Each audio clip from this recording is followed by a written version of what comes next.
we're going to be installing the most expensive, highest flowing flat panel filters. You can see that there. Look at that. You can actually see right through these filters. These were very, very hard to get. They're expensive. They sell them as a kit. These are the Sprint Filter P08 F1-185s. I'll talk more about it on the bench. So this is what the situation. I was looking at all these different intakes. You have the E-Venturi, you have the Group AM, you have the Dynan, you have the MST, JB4. All these companies make these intakes, and there's a couple of things that I like about them, a couple of things I don't like about them. Number one, the price. Some of them are $3,000 up to $4,500 to get all of this in carbon fiber. And to be honest with you, I don't consider this a show car. I'm not building this car as a show car. This is my daily driver, and I'm doing modifications to it to make it the way I really want it. So I'm primarily doing this for two reasons. I have a full Remus race exhaust from the front of the car back. It's got 76 millimeter pipes. The OEM is 70. So we have a larger free flow exhaust all the way to the back. And an internal combustion engine is pretty much a mechanical air pump. So we're going to suck air in, we're going to combust it through the gasoline combustion chamber, and we're going to get the air out through the exhaust. So we have a little bit of a bottleneck now. So a lot of German cars, AMGs, Audis, Porsches, they put carbon charcoal filters on top of the paper element, which is a huge bottleneck. When I take this apart, I'll show you. And this install is pretty easy. All you need is a T25 to get some of these bolts loose. And I'm going to take the filters out. And I'm going to go on the bench and I'm going to explain a little bit more about this particular filter and why I chose it. Another thing too, we got to think about money. So some of those fancy carbon intakes, you're paying for the carbon. You're not paying for the filters. They're just using regular oiled cone type filters and those things. So they're claiming like 10 horsepower.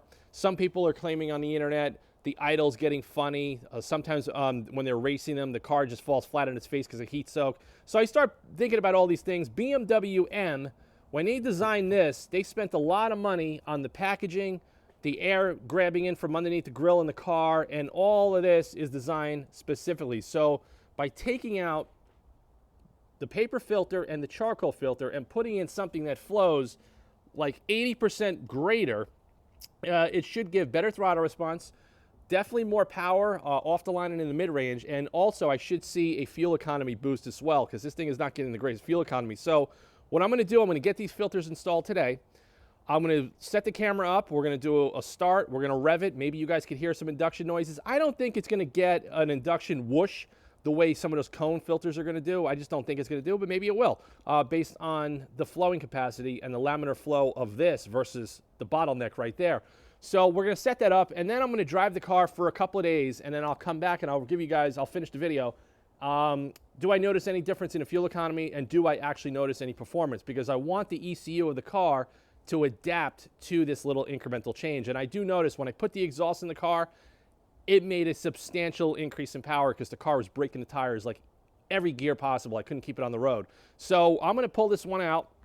We're going to do this real quick. I'm going to show you on the bench what came out of here, and we'll talk some more. And I actually have a flow chart that came with the Sprint filter, and we could do some comparisons so you guys could, make your executive decision, because a lot of people don't want to spend that kind of money.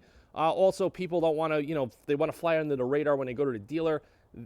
I personally think this is a far better solution than a BMC or a K&N, because the oil filters, I don't know, they just could cause some issues, and they also don't flow as great as most people think. And I'm going to show you the chart in a minute as far as the testing that Sprint Filter made based on all these filters and this patented proprietary material and design that nobody else is doing. Unfortunately, these are not that easy to get, but possibility that I'm going to start stocking these for the G80 and other cars. I actually just put a big order in with them now for a bunch of Ferrari filters, Alfa Romeo filters, and some BMW filters for customers of mine.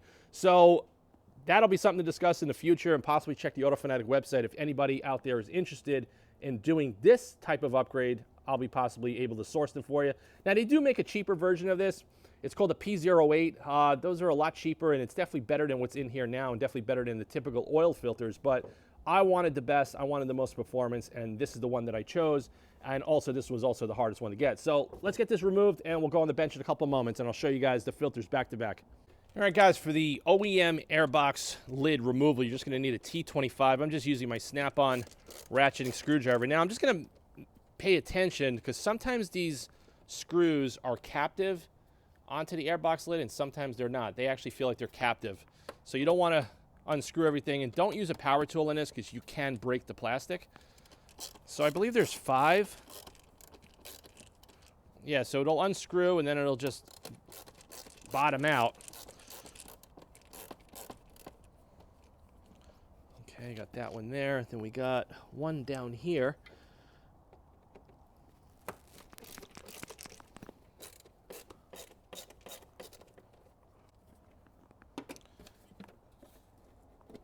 Okay.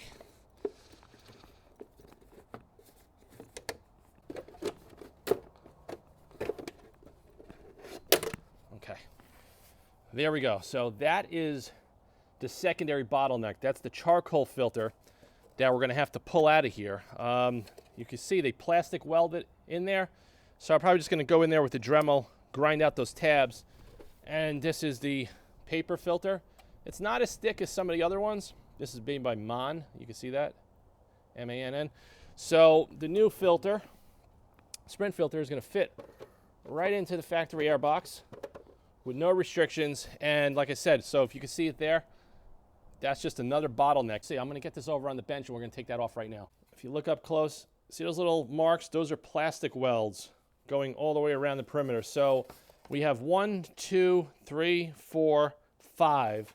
And I'm just going to use the ball end, see that little bit right there, to grind them down with the Dremel, and then they pry right out.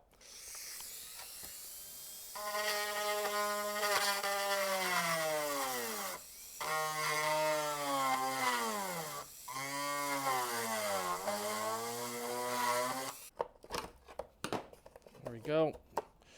Charcoal filter is released. You can kind of see it there. All right, guys, just got the charcoal filters out of the factory airbox lid. We're just going to blow them out.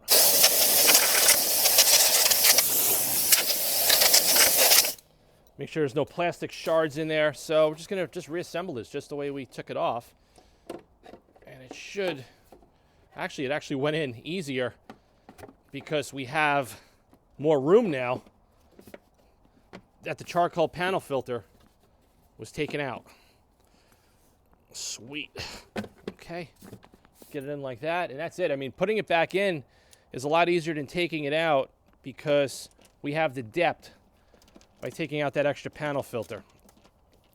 So I'm just going to button this up. I'm going to do the other side, and then I'm going to show you the factory filters compared to the Sprint filter, and I'm going to discuss and also show you the testing chart and comparison chart between a paper filter, a oiled gauze filter, which is BMC, K&N, and most of everything on the aftermarket. And I'm also going to show you and explain why I chose this one as well. So I'll be back in a couple of moments.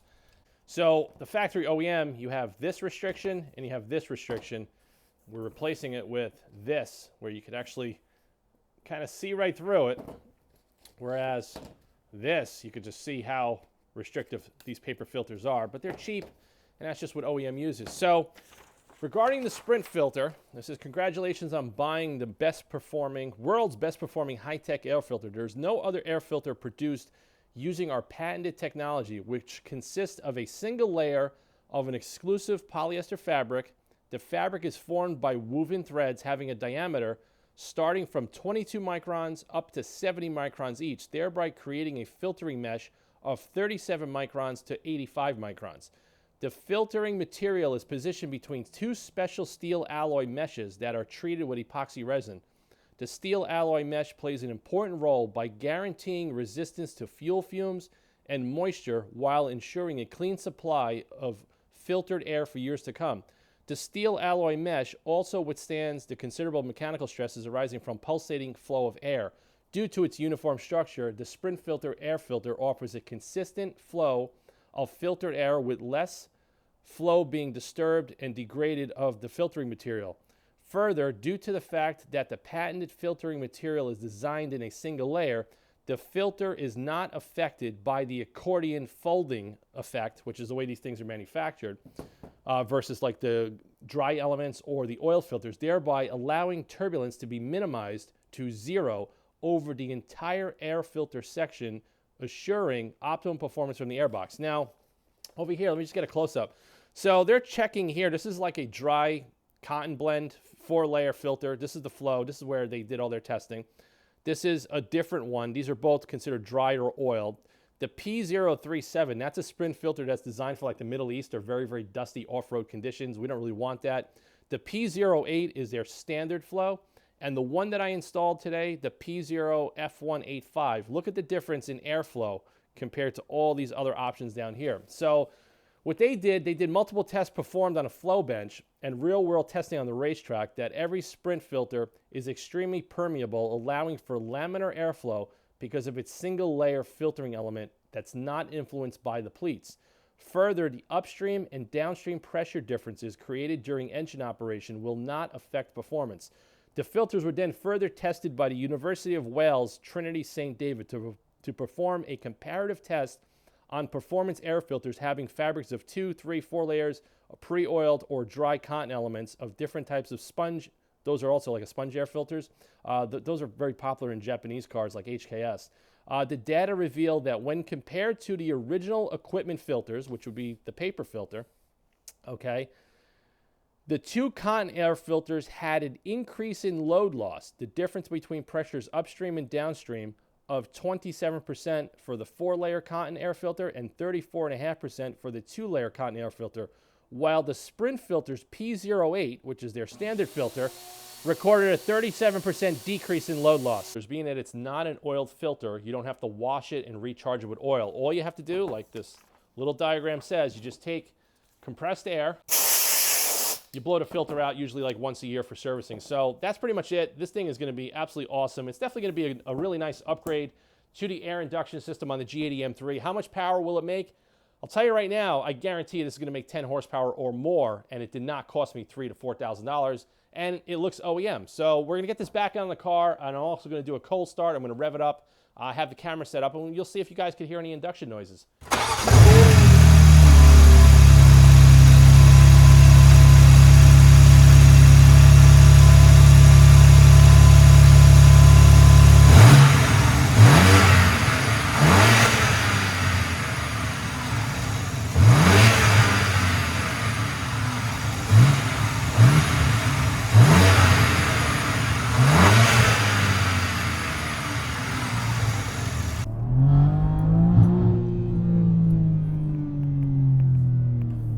All right, guys, so it's been about 10 days since I installed the Sprint filters on the G80 M3.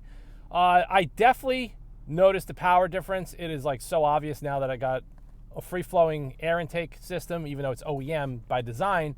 By taking out those charcoal filters and putting these panel filters in, it made a very, very noticeable difference in the throttle input. Usually I could feel it between 3,000 to 5,000 RPM. The car just pulls really strong. It breaks the tires. It's all over the road. And now with the free flow exhaust, it's pretty cool.